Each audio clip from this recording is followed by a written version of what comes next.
What if the person you hurt the most became the person who couldn't let you go? What if betrayal didn't end a relationship, but twisted it into something more disturbing than love, more intimate than hate, more binding than marriage itself? What if the victim became more dangerous than the perpetrator? Not through violence, but through an obsessive devotion that makes your skin crawl and your sleep restless. In our age of digital surveillance disguised as social media engagement, of sliding into DMs years after relationships have ended, of checking up on exes through Instagram stories like reading a daily newspaper written specifically about your past. What happens when obsession wears the mask of concern? When surveillance disguises itself as care? When someone weaponizes their own pain to control your narrative and reshape your reality? You know this person. You've encountered them in your notifications, in your mutual friends' conversations, in the uncanny timing of their appearances in your digital life. Maybe you've been this person, justifying your careful observation as innocent interest, your persistent attention as loyalty, your inability to let go as evidence of how deeply you care. They're the ones who remember your birthday 3 years after you stopped talking, who send thoughtful messages on anniversaries that should have lost their meaning, who somehow know about your promotion before your own family does. They show up in your LinkedIn notifications, viewing your profile with the regularity of someone checking the weather. They like posts from months ago, suggesting they've spent considerable time scrolling through your digital history, like an archaeologist excavating the layers of your online presence. They remember what you wore to that party in college, what you said during that fight you've forgotten, what your laugh sounded like before you learned to guard it around certain people. They've screenshotted your temporary stories, saved photos you posted years ago, archived conversations you assumed were private and temporary. We call them clingy, obsessed, unable to move on. We use words like pathetic and desperate, rolling our eyes when their names appear in our notifications, sighing when mutual friends mention their latest attempt to insert themselves into conversations about your life. But what if their attachment isn't about love, but about something far more sinister and psychologically complex? What if they need you not because they can't imagine life without you, but because they can't imagine their identity without the drama you provide? What if your rejection, your boundaries, your very attempts to create distance have become the fuel that keeps their entire sense of self burning? What if they've turned you into their drug, and withdrawal isn't an option they're willing to consider, because sobriety would mean confronting the emptiness of their own existence? Fyodor Dostoevsky knew this truth 150 years ago when he wrote The Eternal Husband, a psychological thriller that reads like a blueprint for modern digital obsession, a manual for understanding how human beings can transform love into surveillance, devotion into control, victimhood into a weapon more devastating than any direct attack. It's a story about what happens when someone's entire identity becomes organized around being wronged, when pain transforms into purpose, when the person who should hate you most becomes the person who needs you most desperately. It's about the marriage between victim and perpetrator, betrayer and betrayed, a relationship that transcends love and hate to become something more complex and terrifying. And today, in our hyper-connected world where blocking someone requires the emotional energy that should be reserved for actual threats, where privacy settings have become the new locks on our doors, where everyone carries a surveillance device that doubles as a communication tool, Dostoevsky's insights feel less like historical fiction and more like prophecy. Because he didn't just write about obsession. He wrote about the technology of obsession, the psychology of surveillance, the way human beings can turn love into a weapon and devotion into a form of torture that leaves no visible wounds, but changes you forever. He wrote about what it means to be haunted by someone who refuses to become a ghost, who insists on remaining present in your life, long after they should have faded into memory. Introduction to Velchaninoff, the digital native who thought he was safe. In Dostoevsky's opening, we meet Alexei Velchaninoff, a man living what appears to be a successful life in St. Petersburg, confident in his ability to navigate relationships, comfortable with his past choices, believing himself to be safely distant from old complications. He's the kind of person who thinks he's mastered the art of modern living, who believes that time and space are sufficient protection from the consequences of his actions. Today, Velchanov would be that friend of yours who seems to have figured out digital life perfectly. He's the one with the carefully curated Instagram feed, the LinkedIn profile that showcases his career progression, the dating app presence that suggests someone who knows exactly what he wants and how to get it. He posts stories that show a life in motion, breakfast photos that suggest he's too busy and important to eat properly, workout videos that demonstrate his commitment to self-improvement. He's mastered the art of digital compartmentalization, keeping different aspects of his life in different apps, different friend groups in different circles, different versions of himself for different audiences. His professional life exists on LinkedIn, his social life on Instagram, his intellectual interests on Twitter, his dating life on apps designed specifically for that purpose. Each platform shows a different facet of his personality, and he's convinced himself that this segmentation provides protection, that the various chapters of his life exist in isolation from each other. He's the type who changes his phone number when he moves cities, who creates new email addresses for different phases of his life, who believes that digital reinvention is not just possible but easy. He thinks privacy settings are sufficient protection, that blocking someone creates an impermeable barrier, that the internet allows for clean breaks and fresh starts. Velchanov represents the modern person who believes they can control their digital narrative, who thinks they understand how information flows in our connected world, who assumes that their past exists only in their own memory, and the memories of people who have good reasons to keep it private. He's successful enough to feel secure, busy enough to avoid spending too much time thinking about old relationships, confident enough to believe that his current life is sufficiently interesting and fulfilling that past complications can't touch him. He dates casually, works hard, travels frequently, posts regularly, engages moderately, and maintains the kind of digital presence that suggests someone who's figured out how to live well in the 21st century. But Velchanov has forgotten something crucial about the digital age: information never really disappears. Relationships never really end, and privacy is always more fragile than it appears. He's about to learn that no amount of careful curation can protect you from someone who's made studying your life their full-time occupation.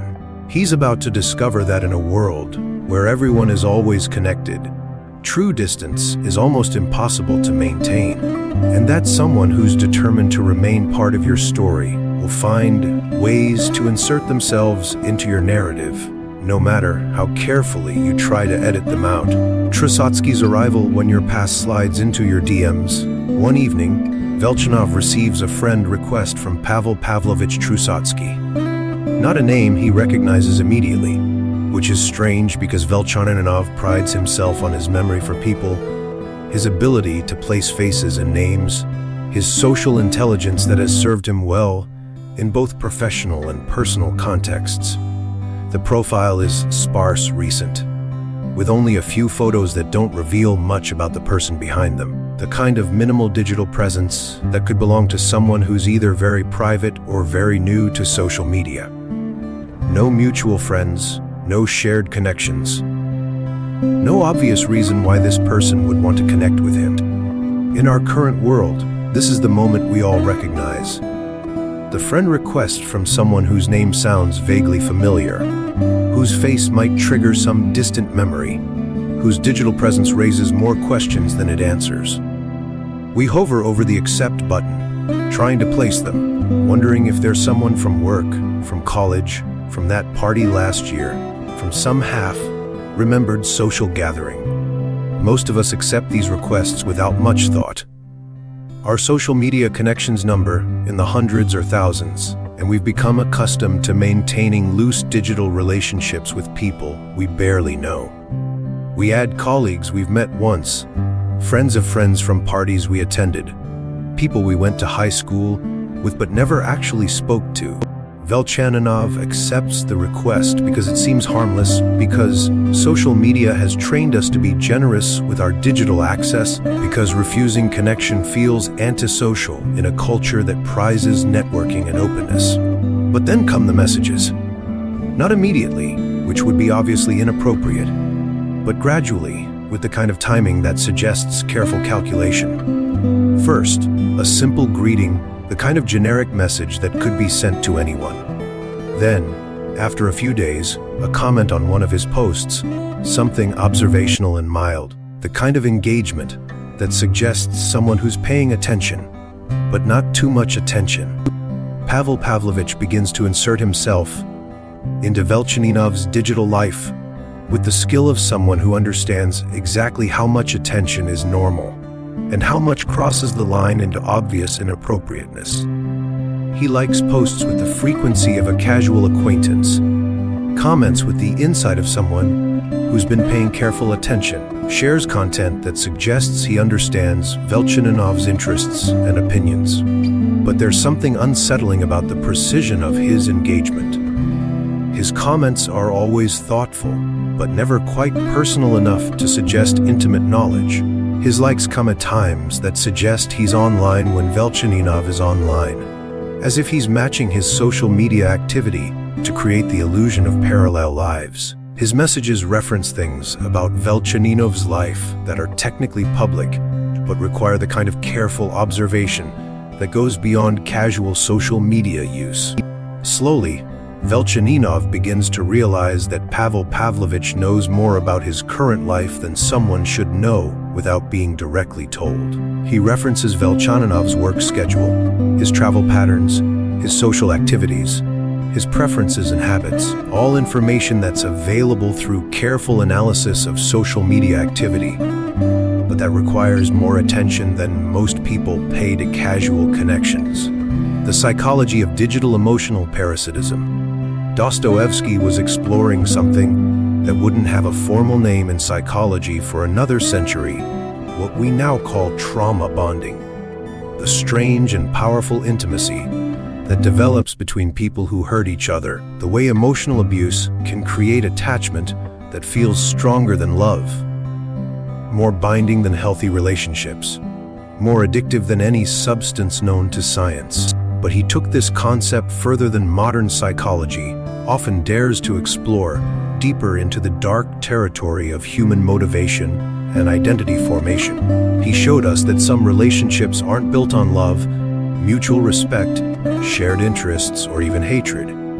They're built on psychological need, specifically the need to have someone to blame, someone to obsess over, someone to define yourself against, someone whose very existence gives your life meaning, even when that meaning is rooted entirely in pain, resentment, and carefully cultivated grievance. Pavel Pavlovich needs Velchaninov the way an addict needs their drug of choice.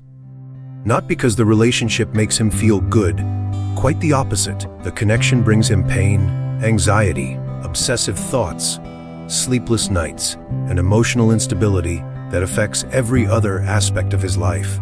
But he needs it because without it, he doesn't know who he is. His entire sense of self has become organized around this relationship, this betrayal, this eternal role of being the wronged husband who chooses grace over vengeance, understanding over anger, persistent love over natural healing, and forward movement. Take away Velchaninov, and what's left of Pavel Pavlovich's identity. Take away the betrayal, and what story does he have to tell about his life that would make him feel special, significant, worthy of attention and sympathy? Take away the pain, and what meaning can he claim in a world that seems increasingly indifferent to individual suffering? Take away his role as the eternal husband, and who is he besides just another ordinary man, living an ordinary life with no particular story to tell? No special claim on anyone's attention, no unique position in the vast landscape of human experience. The principle here is both profound and deeply disturbing, particularly relevant in our current cultural moment where traditional sources of meaning and identity have been systematically undermined. In a world where identity has become increasingly fragmented and uncertain, where traditional anchors like religion, community, family structures, and clear social roles have weakened or disappeared entirely, where people often feel like they're floating in a sea of infinite choices with no clear purpose, direction, or significance. Some people will choose even a painful identity over no identity at all. They become eternal husbands and wives because being betrayed, being wronged, being the victim of someone else's callousness or cruelty gives them more sense of self, more purpose, more meaning, more social relevance than being nobody special at all. They choose the certainty of suffering over the uncertainty of freedom. They pick the familiar pain over the unknown possibility of healing, growth, and new experiences that might not provide the same intensity of feeling or clarity of narrative. Our current digital culture has created perfect conditions for this kind of psychological parasitism to flourish, spread, and become normalized as acceptable social behavior. Dating apps reduce people to profiles and metrics, turning human connection into a consumer experience, where everyone is simultaneously product and shopper, constantly evaluating and being evaluated, always aware that better options might be just a swipe away. This commodification of romantic connection creates relationships that feel inherently unstable, temporary, replaceable, when every person you meet exists in the context of infinite alternatives. When every relationship begins with the implicit understanding that something better might be available elsewhere, the anxiety of abandonment becomes a constant background hum that affects how people attach, how they interpret rejection, and how they respond to the natural ending of romantic connections. Social media transforms relationships into public performances where every interaction becomes content, every emotion becomes a post, every conflict becomes a story to be shared with audiences who may not understand the context, but who provide validation through likes, comments, and shares. The private becomes public, the personal becomes performative, and the intimate becomes algorithmic content designed to generate engagement rather than genuine connection. This public dimension of modern relationships creates additional pressure around breakups and endings. It's no longer enough to process the end of a relationship privately. You must also manage the public narrative, update your status, explain the absence of someone who used to appear regularly in your posts. The digital evidence of your connection persists long after the emotional connection has ended, creating a permanent archive that can be accessed, analyzed, and weaponized by anyone who has the motivation to do so. Ghosting has replaced breakups as the default method of ending romantic connections, which means most relationships conclude not with closure, explanation, or mutual understanding, but with confusion, unresolved questions, and the kind of ambiguity that allows people to create whatever narrative serves their psychological needs. When someone simply disappears from your life without explanation, you're left to interpret their silence, to fill in the gaps with your own theories, to construct meaning from absence rather than from clear communication. This ambiguity is psychological catnip for the eternal husband. When nothing is clearly defined, everything can be interpreted as evidence of their preferred narrative.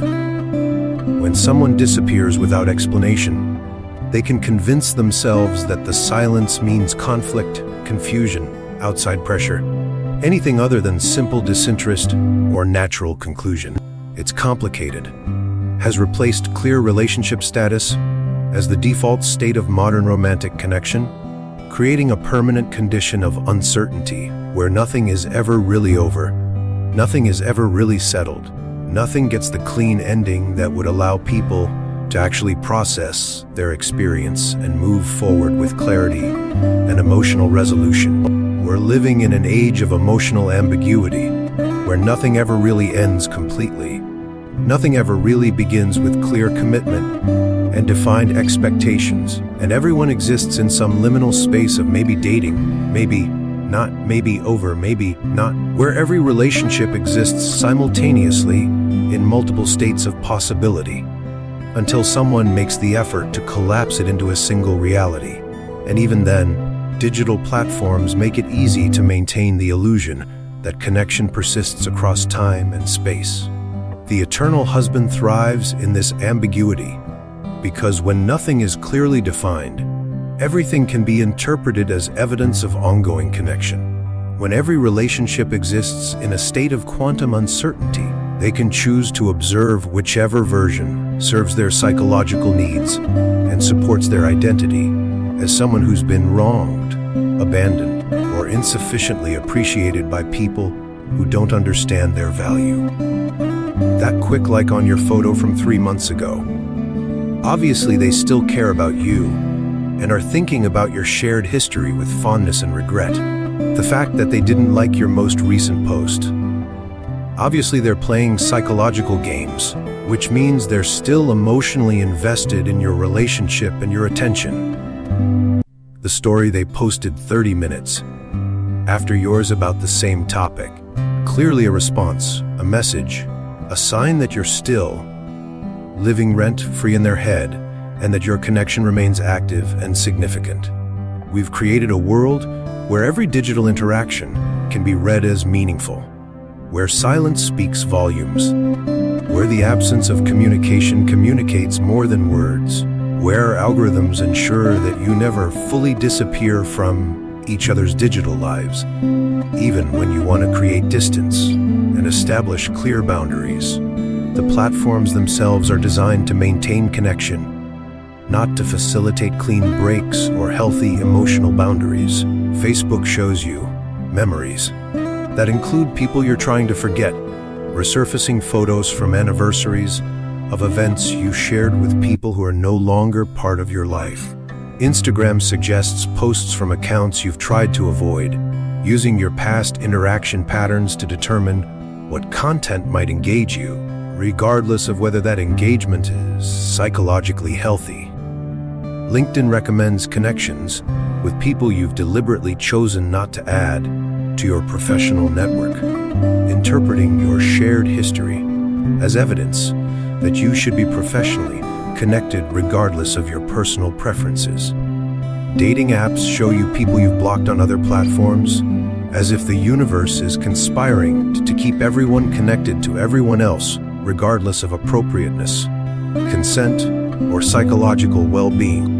And in this environment, the eternal husband doesn't need to physically stalk you, hire private investigators, or engage in the kind of obviously inappropriate behavior that would clearly mark them as dangerous and warrant legal intervention. They can create an entire relationship, maintain a complete emotional connection, build a whole identity around loving you, all without ever directly engaging in ways that would trigger your alarm bells or violate clear social boundaries.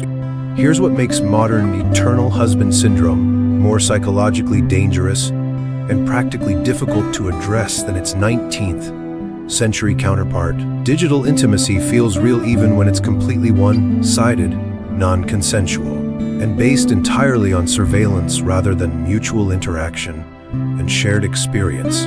The illusion of connection can be maintained indefinitely without the other person's participation, awareness, or consent. Pavel Pavlovich at least had to work to insert himself into Velchananov's life in Dostoevsky's story.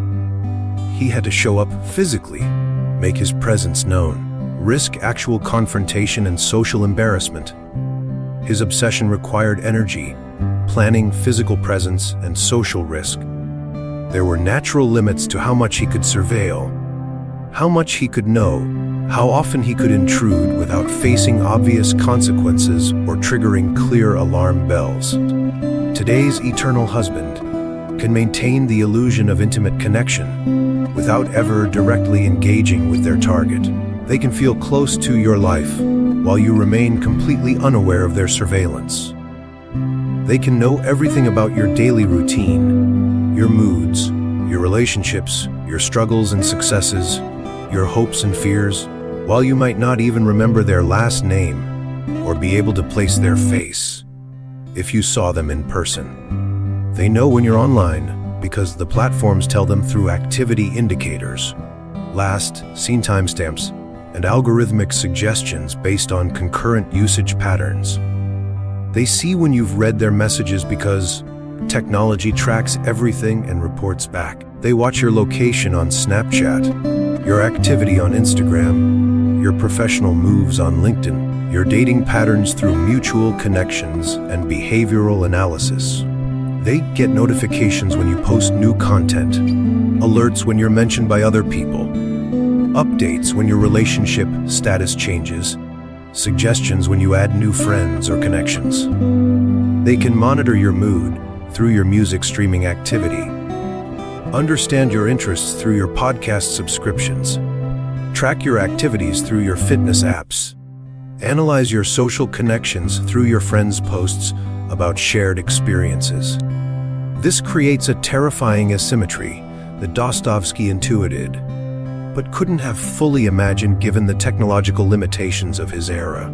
They know everything about your daily routine, your emotional patterns, your social relationships, your professional activities, your personal struggles and achievements, your family dynamics, your health concerns, your financial situation. While you might not even remember the last conversation you had or be consciously aware that they exist in your digital periphery. You think you're just sharing a sunset photo because you found it beautiful and wanted to document a moment of peace in your day. But they remember that sunsets were something you talked about appreciating when you were together. So obviously this post is a message to them, a reminder of your shared aesthetic preferences, a signal that you're thinking about the experiences you had together and missing the way they understood your sensitivity to natural beauty. You think you're just posting a song lyric that resonates with your current emotional state, but they've analyzed the timing and concluded it's about your relationship with them, your current feelings about your shared history, your subconscious desire to reconnect with someone who really understood your musical tastes and emotional complexity. The principle that emerges from Dostoevsky's work and our current digital reality is this: technology has democratized obsession and made surveillance accessible to everyone with a smartphone and internet connection. It's turned stalking into a form of casual social media use, normalized the kind of emotional monitoring that previous generations would have immediately recognized as dangerous and inappropriate, and created platforms that profit from engagement regardless of whether that engagement represents healthy connection or unhealthy obsession. We've created a world where the eternal husband can maintain their psychological parasitism indefinitely, feeding it with constant streams of information about your life, justifying it as normal social media use, escalating it gradually in ways that avoid triggering obvious red flags or clear boundary violations. They're not breaking into your house. They're just watching your stories. They're not following you around town. They're just keeping up with your posts. They're not harassing you directly. They're just staying informed about your life through publicly available information. But the psychological effect is the same as traditional stalking, and in some ways more insidious because it's harder to identify, document, and address. The invasion of privacy is real even when it's technically legal. The sense of being watched, monitored, analyzed, and interpreted is just as disturbing whether it happens through physical surveillance or digital observation. The violation of your autonomy is just as significant whether someone is physically present in your space or psychologically present in your digital life without your consent. Marcus and Sarah, the perfect digital eternal husband case study. Let me tell you about Marcus and Sarah, whose story represents the contemporary evolution of eternal husband syndrome in our fully connected digital age. These aren't their real names, because in our era of screenshots, social media evidence, permanent digital records, and sophisticated doxing techniques, anonymity is the only protection we can offer the victims of digital obsession, And even anonymity isn't always sufficient to prevent identification and continued harassment. Marcus and Sarah dated for 8 months during their senior year of college 3 years ago. By modern dating standards, particularly among college students who are often exploring multiple relationships and focusing primarily on their studies and career preparation, it wasn't a particularly serious or significant relationship. They never lived together, never shared financial responsibilities, or made major purchases together. Never made long-term plans that extended beyond the academic year. Never integrated their families or friend groups in meaningful ways. They never had dramatic fights, major betrayals, instances of cheating, or the kind of traumatic breakup that would justify years of ongoing emotional investment or psychological processing. There were no restraining orders, no public confrontations, no mutual friends forced to choose sides, no social media drama that spilled over into their broader social circles. Their relationship simply faded in the way that most modern relationships end, particularly relationships that begin in the artificial environment of college, where proximity and convenience often create connections that don't survive the transition to adult life in different cities with different priorities and responsibilities. The ending was gradual, natural, without ceremony, explanation, or the kind of definitive conversation that provides clear closure. Messages got shorter and less frequent. Phone calls became irregular and eventually stopped altogether. Dates became more sporadic and felt more obligatory than exciting. The energy that had initially drawn them together simply dissipated, the way attraction often does when people realize they're not as compatible as they initially thought, or when circumstances change in ways that make relationship maintenance difficult. Sarah moved on in the normal, healthy way that emotionally mature people do.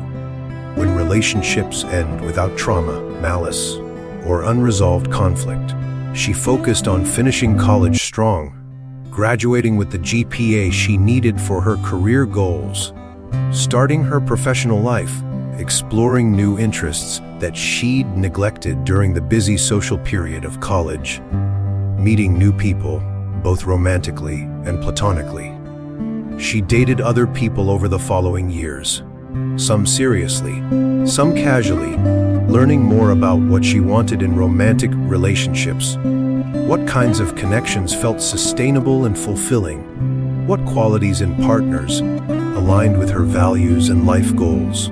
She approached dating with the healthy perspective of someone who understood that relationships serve different purposes at different stages of life, and that not every connection needs to be permanent to be valuable. She got a job at a well-respected graphic design firm in a different city, moved to a new apartment, made new friends through work and social activities, developed new routines that reflected her adult priorities and professional responsibilities.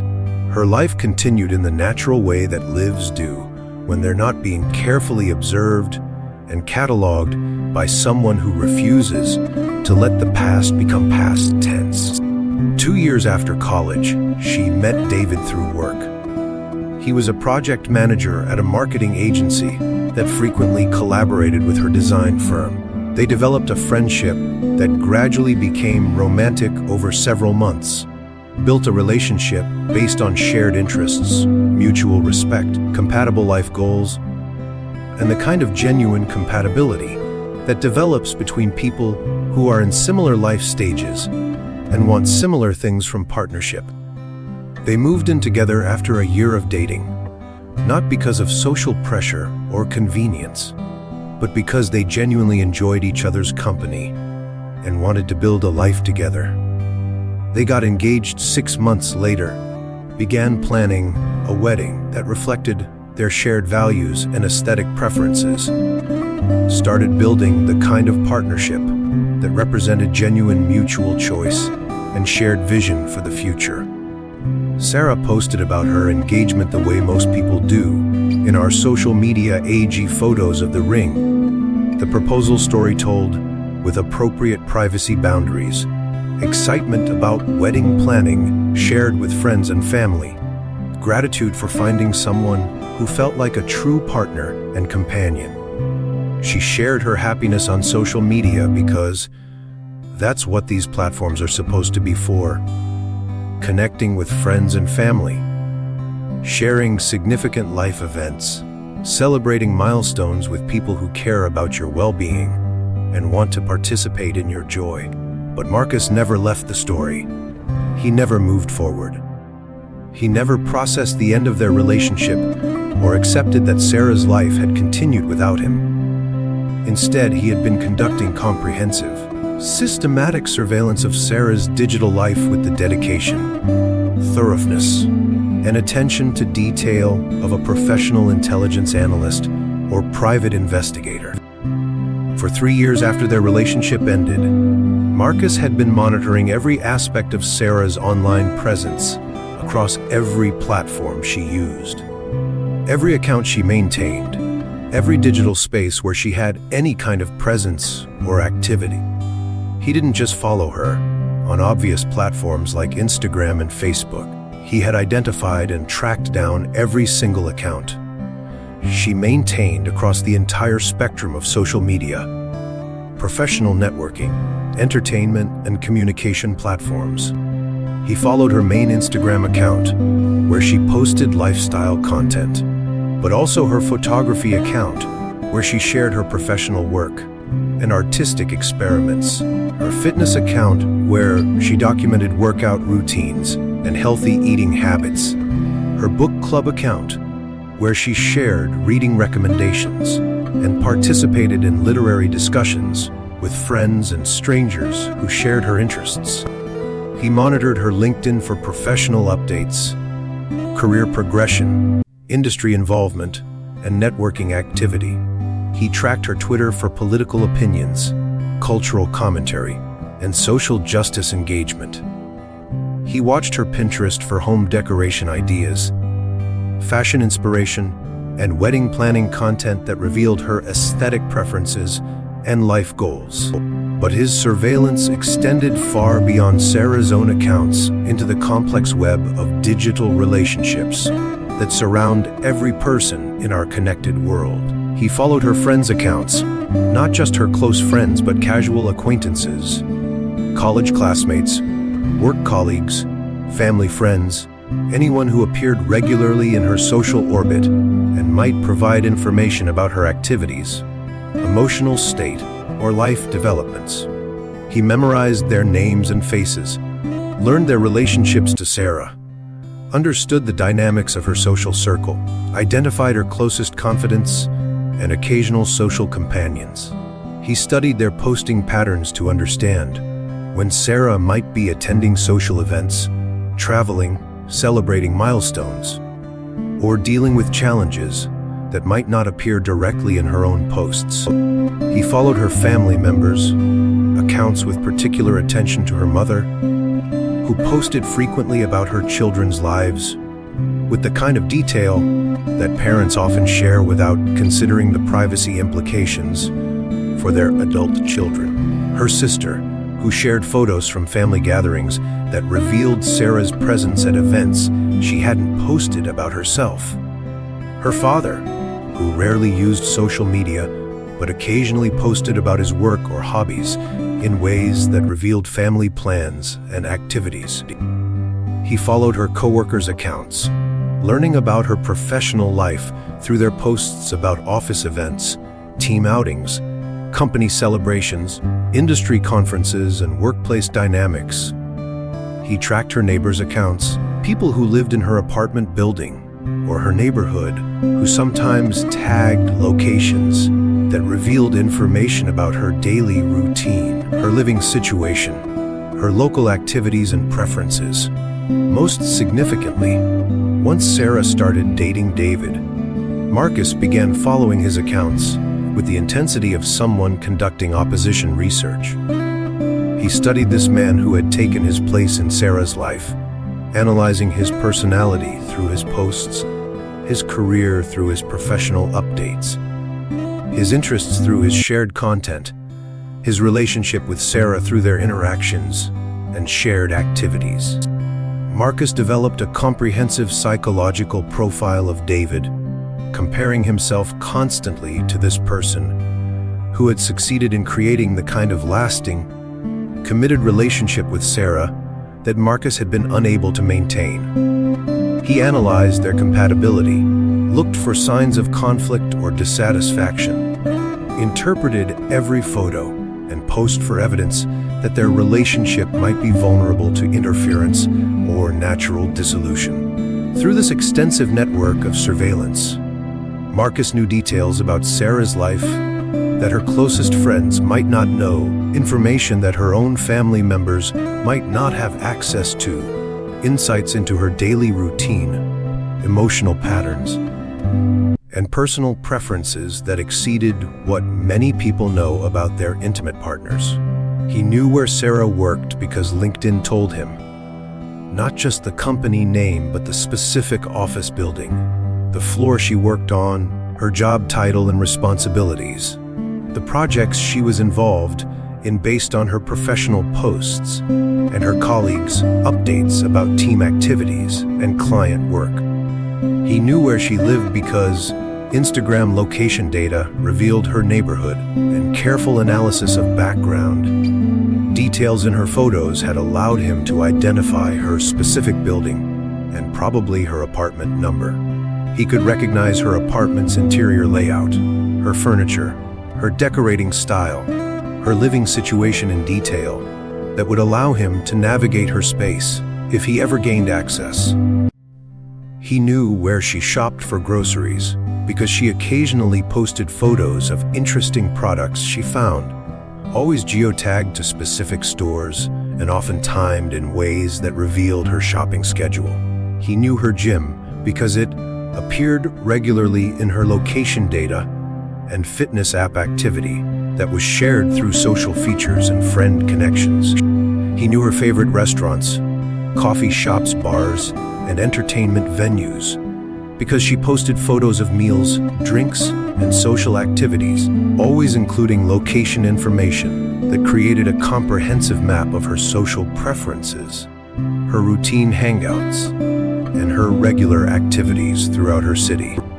He knew her daily schedule well enough that he could predict when she'd be online, when she'd post stories, when she'd be active on different platforms, when she'd be at work, when she'd be sleeping, when she'd be socializing. He had learned her patterns of social media use, her energy cycles, her communication habits so thoroughly that any deviation felt significant, like a personal message or a sign of emotional disturbance that he should be concerned about and possibly respond to. Marcus knew Sarah's emotional patterns through careful analysis of subtle changes in her posting frequency, photo selection, caption tone, filter choices, and engagement with other people's content. When she went through stressful periods at work, her posting became less frequent and her photos became more carefully posed, as if she was working harder to maintain the appearance of having everything together when life felt chaotic.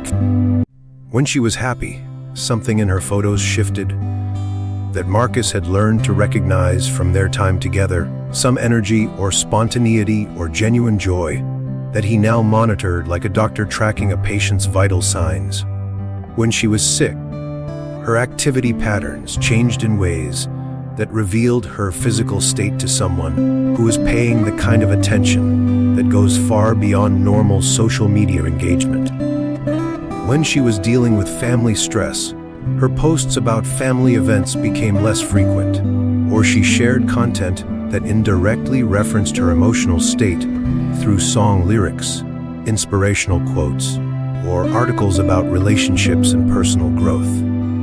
Marcus had become expert at reading the subtext of her digital presence, interpreting changes in her online behavior as if they were a language he'd spent years learning to decode. For 3 years, Marcus watched every detail of Sarah's life unfold through her digital presence like someone binge watching a television series written specifically for his entertainment. He witnessed her career progression, her relationship development, her personal growth, her changing interests and priorities, her struggles and successes, her friendships and family dynamics, her travel experiences and daily routines. He knew about her struggles with work stress before her family knew, her concerns about her relationship with David before her friends noticed any problems, her financial decisions, her health concerns, her social anxieties, her professional ambitions, her personal fears and insecurities. He knew when she and David first became official, because the timing and nature of her posts shifted subtly, revealing changes in her emotional state and social activities that indicated a new level of romantic commitment. He knew when they moved in together, because her location data changed, and David started appearing more frequently in backgrounds of her photos, in reflections in mirrors, in casual mentions and shared activities. He knew when they got engaged before Sarah announced it publicly, because David had posted a photo of himself shopping for rings weeks earlier, and Marcus had been monitoring his activity closely enough to interpret the significance of this development and prepare himself emotionally for Sarah's announcement. But here's what made Marcus's surveillance particularly sophisticated and psychologically disturbing. He never commented on her posts, never liked her photos, never directly engaged with her content in any way that would appear in her notifications or alert her to his presence in her digital life. He had learned to be a completely passive observer, consuming every piece of content she created without leaving any digital footprints that would reveal the extent of his attention. He watched her stories without allowing his viewing to be recorded, used fake accounts and browsers that didn't save cookies to follow her when necessary, accessed her content through mutual friends' accounts. When she adjusted her privacy settings to limit access, Marcus had become the perfect digital ghost, completely present in Sarah's online life, but completely invisible to Sarah herself. He knew everything about her current existence, while remaining entirely outside her awareness, creating the most comprehensive form of one-sided intimacy that technology has ever made possible. He had developed techniques for surveillance that operated entirely within the legal boundaries of social media use while violating every ethical boundary of appropriate post-relationship behavior. He used social media management tools to track multiple accounts efficiently, created fake personas to maintain access when blocked, employed VPN services to hide his location and identity, and developed systems for organizing and analyzing the information he collected. When Sarah announced her engagement, Marcus experienced what psychologists would recognize as a psychological crisis, a moment when the fantasy relationship he'd been maintaining through surveillance collided with the reality of Sarah's actual life and choices.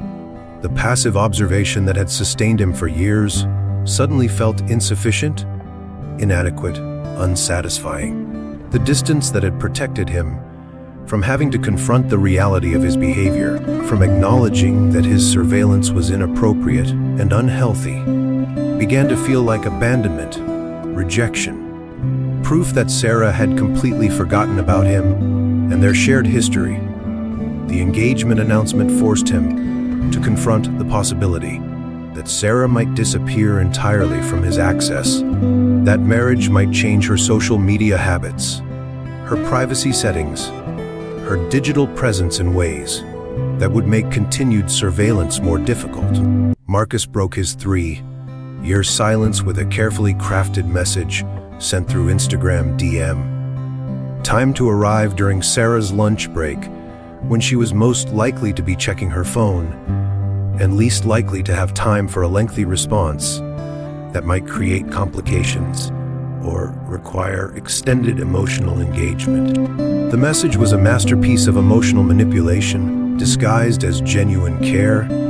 and innocent reconnection. He told her he'd been thinking about her, which was true in the most literal and disturbing sense possible, though he didn't reveal that his thinking involved 3 years of daily surveillance and comprehensive data collection about every aspect of her life. He said he hoped she was truly happy, which sounded generous and emotionally mature, but carried the subtle implication that he had special insight into her capacity for happiness based on their shared history and his ongoing observation of her emotional patterns. He was positioning himself as someone who knew her well enough to assess whether her current happiness was genuine or performed for social media. He mentioned that he'd always care about her, which had established a permanent emotional connection that she'd never agreed to maintain, and that ignored her clear choice to move forward without him in her life. He was declaring unilateral emotional investment that transcended her consent and created an obligation she'd never accepted. He wanted her to know she could reach out if she ever needed anything, which positioned him as a resource, a backup option, a safety net that would always be available regardless of her current relationship status, her professional success, or her family support system. He was offering himself as an alternative to the actual support systems she'd built in her adult life. The message was kind, gentle, supportive, and completely inappropriate, because kindness from someone who's been conducting surveillance for 3 years isn't kindness at all. It's a power move, a demonstration of control, a way of saying, I've been watching everything. I know your daily routine better than your fiancé does. I understand your emotional patterns better than your closest friends do. I have access to information about your life that you haven't consciously shared with anyone. And I'm choosing to be gracious about my superior knowledge of who you really are. The message revealed the extent of his observation without explicitly acknowledging it, demonstrating comprehensive knowledge of her current life that he couldn't possibly possess through casual social media use or mutual friend updates. He referenced things about her work situation that suggested he'd been analyzing her professional posts and her colleagues' updates for signs of stress, dissatisfaction, or career changes. He knew she'd been dealing with wedding planning stress because her posting patterns had changed in subtle ways that revealed anxiety beneath her excitement, ways that would only be noticeable to someone who had been tracking her emotional patterns with scientific precision for years. He knew she'd had concerns about her job because her professional posts had become less frequent and more carefully neutral, suggesting workplace politics or conflicts that she was managing privately. He knew details about David's work schedule, travel patterns, and professional responsibilities because they were reflected in the timing of Sarah and David's shared activities. The patterns of their social media interaction, the logistics of their cohabitation that revealed themselves through careful analysis of their digital behavior over time. Sarah didn't respond to the first message, which Marcus interpreted not as a clear boundary or indication of disinterest, but as evidence that she was conflicted, touched by his outreach, but constrained by social expectations and her commitment to David. Obviously, she wanted to respond, but felt obligated to maintain distance. Obviously, she appreciated his concern, but didn't know how to express it appropriately given her current situation and relationship status. So Marcus tried again 2 weeks later, this time with a different strategy and increased emotional intensity.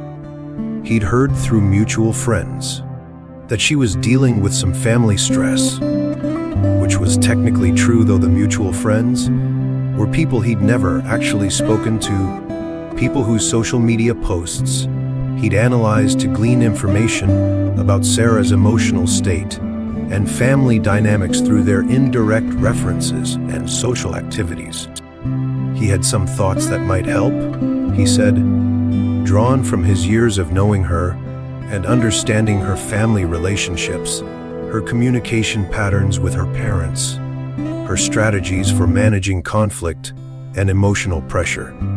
He wanted to offer support because he genuinely cared about her happiness and well-being, not because he wanted anything for himself or had any ulterior motives beyond pure friendship and concern. He just thought she should know that someone who really understood her was thinking about her during a difficult time, someone who remembered how she processed stress and what kinds of support had been helpful to her in the past. He positioned himself as uniquely qualified to provide emotional support based on their shared history and his superior understanding of her personality and needs. The second message was longer, more detailed, more invasive, and more obviously inappropriate than the first. It demonstrated comprehensive knowledge of her life that should have been impossible for an ex-boyfriend to possess without ongoing surveillance or communication. It referenced conversations with mutual friends that had never actually happened. It offered advice based on intimate knowledge of her personality and family dynamics, knowledge that he'd gained through surveillance rather than relationship. When Sarah blocked Marcus on Instagram, he experienced this not as a clear boundary that he should respect, but as a challenge to his surveillance capabilities and an escalation that required more sophisticated strategies. He moved to Facebook, creating the same kind of carefully crafted outreach through a platform where she might be less vigilant about her privacy settings. When she blocked him there, he moved to Twitter, then LinkedIn, then any platform where they had even minimal connection or where her information was accessible through public settings or mutual connections. When she blocked him on every platform where they'd previously been connected, he created fake accounts to continue monitoring her activity, developing entirely fictional personas with believable post histories and social connections. When she made her accounts private, he used his extensive network of her friends and family members to maintain access to her content, either through direct viewing of their accounts or by creating fake relationships with people in her social circle who would unknowingly provide him with information about her activities and emotional state. Each platform offered different types of information, different angles on her life that allowed him to maintain his comprehensive understanding of her daily routine and emotional landscape. Instagram showed him her activities and mood through photos and stories. Facebook connected him to her family and gave him access to photos from events she hadn't posted about herself. Twitter revealed her thoughts and opinions on current events, her political views, her cultural preferences. LinkedIn provided professional information that helped him understand her career trajectory, her workplace relationships, her industry involvement, and her professional goals and challenges. Pinterest revealed her aesthetic preferences, her interests in home decoration, fashion, cooking, and lifestyle content that gave him insight into her personal tastes and aspirations. Marcus wasn't threatening or angry or demanding anything specific from Sarah. He wasn't making explicit threats or using obviously inappropriate language that would clearly mark his behavior as harassment or stalking. He was just devoted, persistent, unwilling to accept that their connection had ended, committed to maintaining his role in her life, regardless of her participation or consent. And that made his behavior infinitely worse than if he'd simply been hostile, because hostility would have been easy to identify, categorize, and respond to. But devotion disguised as care is much more difficult to address through normal social or legal channels. How do you explain to people that someone is harassing you by being too interested in your happiness?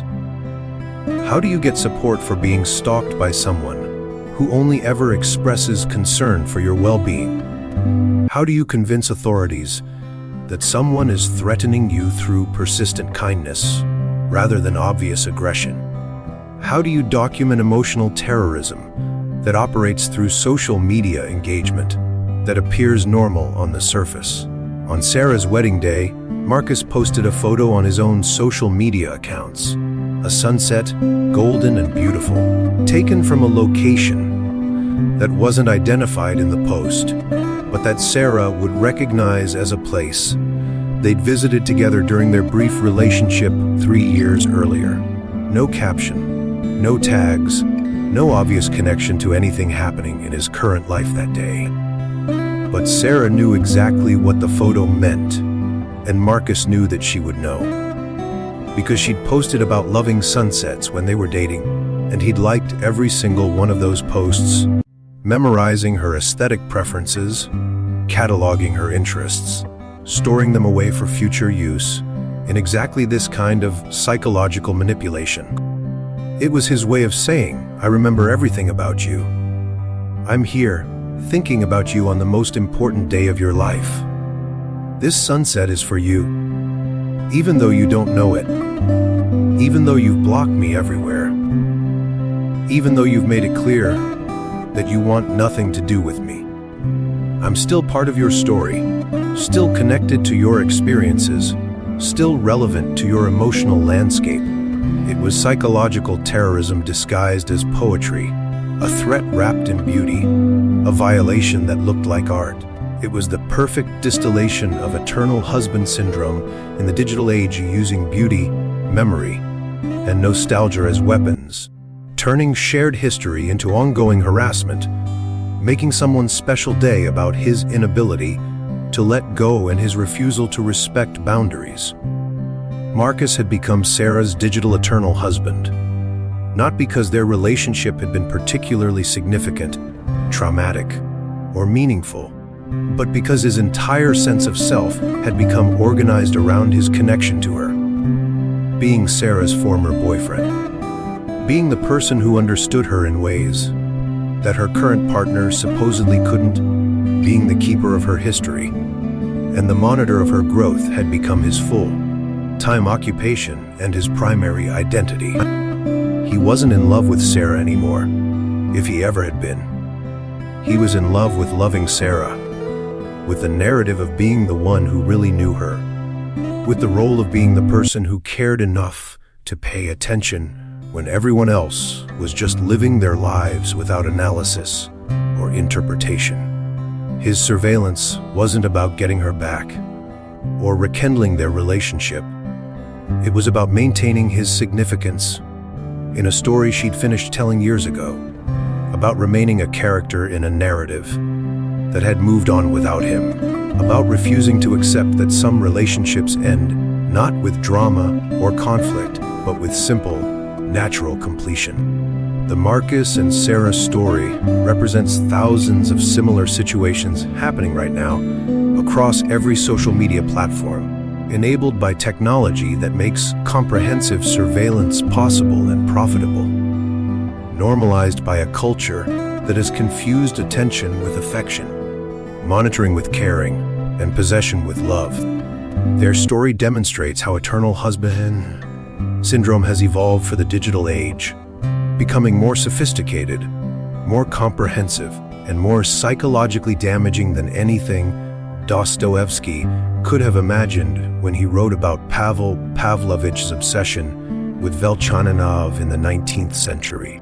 Marcus represents the logical endpoint of a culture that has made surveillance seem like normal social media use, that has convinced people that public posting means public property, that has created platforms designed to maintain connection regardless of appropriateness, consent, or psychological health. Sarah represents everyone who's tried to move forward with their life only to discover that someone from their past has been carefully documenting their progress, analyzing their choices, treating their growth as a personal research project rather than respecting their autonomy and privacy, recognizing and dismantling the digital eternal husband dynamic, the first and most crucial step in dealing with eternal husband syndrome. Whether you're experiencing it as a target or recognizing it in your own behavior, is learning to identify the patterns and warning signs that distinguish normal social media engagement from obsessive surveillance, disguised as casual interest or innocent friendships. In Dostoevsky's time, inappropriate attention was obvious because it required physical presence, direct communication, or clear intrusion into your daily life that couldn't be disguised or misinterpreted. Someone either showed up at your door or they didn't. They either sent you letters or they maintained appropriate distance. They either inserted themselves into your social gatherings or they respected boundaries. Today, digital surveillance can continue for years without ever triggering clear alarm bells because it operates within the normal mechanics of social media engagement, hidden behind the ordinary functions of platforms. Designed to maintain connection and encourage interaction, the eternal husband has learned to camouflage their obsession within the background noise of everyday digital life. If you suspect you're being targeted by a digital eternal husband, you need to examine the patterns of attention you're receiving from people in your past with the kind of analytical thinking that social media platforms themselves use to identify user behavior, engagement patterns, and relationship dynamics. Look for engagement that feels slightly too consistent, too well timed, too insightful given the actual level of relationship you maintain with the person. Notice if someone from your past consistently likes your posts within minutes of publication, suggesting they have notifications turned on for your activity or are checking your profiles with unusual frequency throughout the day. Pay attention to comments that reference details about your life that you don't remember sharing directly with them. Information that suggests they've been piecing together a comprehensive picture of your current situation from multiple sources, multiple platforms, or multiple time periods. Be alert to messages that arrive with uncanny timing, just after you've experienced something significant, suggesting that someone has been monitoring your activity closely enough to respond to subtle changes in your posting patterns, emotional state, or life circumstances. Watch for people who seem to know about your current relationships, job changes, living situations, family dynamics, health concerns, financial decisions, or personal challenges without being directly informed about these developments through mutual friends, family members, or direct communication with you. Consider whether someone demonstrates knowledge of your daily schedule, your routines, your preferences, your social circle, or your personal growth that goes beyond what casual social media connection would normally provide. Notice if they reference old conversations, shared experiences, or past relationship dynamics with intensity that seems disproportionate to their current role in your life, or the actual significance of your historical connection. Be aware of people who seem to remember details about your personality, your opinions, your interests, your emotional patterns, or your behavioral tendencies with accuracy that suggests they've been studying you rather than simply reminiscing about shared experiences or maintaining normal social awareness. Most importantly, trust your instincts about attention that feels uncomfortable, invasive, or inappropriate even when it's not obviously threatening or clearly harmful. The eternal husband is skilled at operating just below the threshold of behavior that would obviously justify blocking or reporting them. They maintain plausible deniability while creating a persistent sense of being watched, monitored, and analyzed. If you recognize yourself in the eternal husband pattern, the signs of your own obsessive behavior may be easier to identify in retrospect, but more difficult to acknowledge in real time because you've probably developed elaborate justifications for your attention that make it seem normal, caring, or even beneficial to the other person.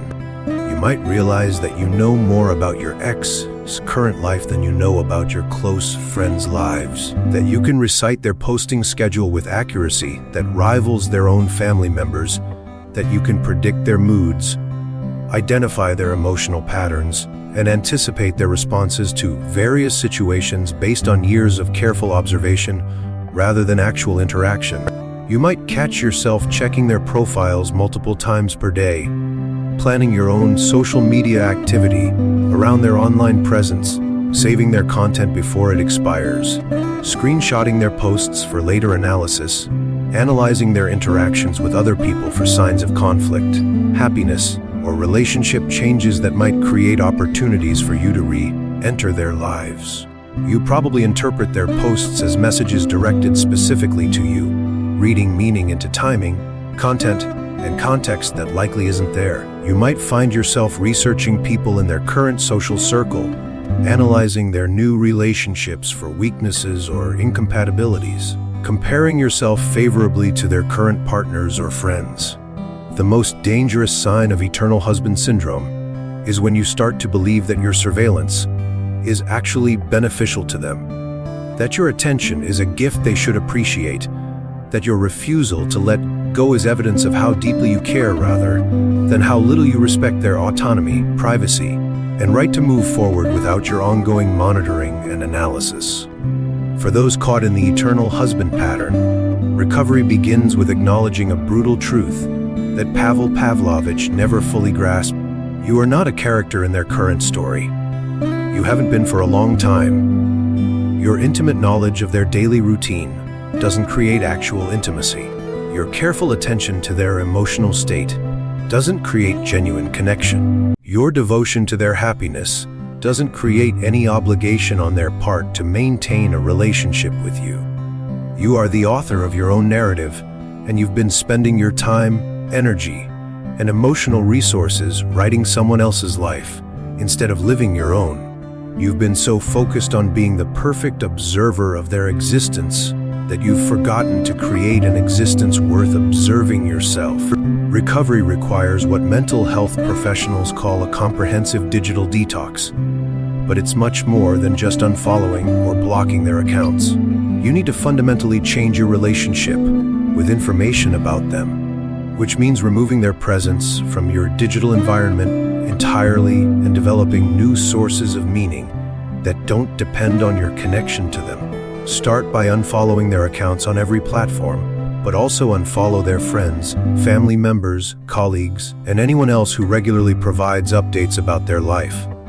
This includes professional contacts, social acquaintances, people you've never met, but who appear frequently in their social media interactions, and anyone whose primary value to you is as a source of information about your target's activities.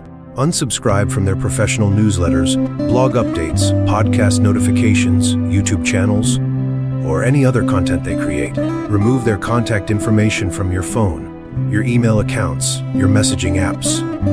Delete any photos you've saved from their social media accounts. Clear your browser history of visits to their profiles. Remove any bookmarks you've created to access their content quickly. Most importantly, stop checking their social media manually when the algorithmic feeds no longer show you their content. This is often the most difficult part of digital detox, because it requires acknowledging that your surveillance has been active and intentional rather than passive and coincidental. Identity reconstruction becomes the deeper and more important work. You need to ask yourself fundamental questions about who you are when you're not thinking about them, what you enjoy when you're not analyzing their enjoyment, what makes you happy when you're not monitoring their happiness, what gives your life meaning when it's not organized around their existence. Begin to notice when you're mentally rehearsing conversations with someone who isn't there, when you catch yourself imagining their response to something you're experiencing, when you realize you're curating your own social media posts with their potential reaction in mind. Develop new sources of meaning and identity that don't depend on your connection to them or your knowledge of their life. Invest in relationships that exist in real time with people who have actually chosen to be part of your current story. Create new routines that don't involve checking up on them, new sources of entertainment that don't center around their content, new ways of spending your time that don't include monitoring their activities. For those being targeted by eternal husband syndrome, protection requires both technical and emotional strategies. Review your privacy settings on every platform regularly. Be strategic about what you share publicly versus what you share with limited audiences. Consider creating separate accounts for different aspects of your life. Pay attention to location sharing and algorithmic connections that might link you to people you're trying to avoid. Develop a support system of people who understand what you're dealing with. Document inappropriate contact. Trust your instincts about attention that feels uncomfortable.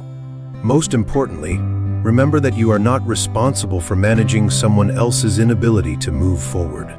But individual solutions aren't sufficient. We need to recognize that social media platforms have created infrastructure that enables emotional abuse. We need better privacy controls, clearer consent mechanisms, recognition that digital boundaries are real boundaries, and cultural conversations about healthy versus unhealthy digital engagement. Whether you're recovering from being an eternal husband or protecting yourself from one, the ultimate goal is learning to live fully in the present instead of being trapped in digital relationships with the past. This means accepting that some connections will end without clean resolution, that some people will continue to monitor your life regardless of your preferences, but that functional autonomy is still achievable. Your digital life is your life, and you have the right to live it without ghosts from your past haunting your notifications. You have the right to move forward without dragging your entire relationship history behind you, to create new experiences without having them filtered through old connections, to be happy without justifying that happiness to people who feel entitled to ongoing access to your emotional state. The choice that Dostoevsky presented in The Eternal Husband remains the same in our digital age. Will you be Pavel Pavlovich, trapped in a relationship with someone who has moved on, organizing your identity around being wronged? Or will you be the person who honors the past by living fully in the present, who accepts that relationships end so new ones can begin, who chooses growth over grievance? Will you use technology to surveil and manipulate, to maintain connections that exist only in your mind? Or will you use it to connect and create, to build new relationships with people who have chosen to be part of your story? In a world full of eternal husbands, choose to be eternally yourself. Choose freedom over fixation, presence over surveillance, growth over grievance.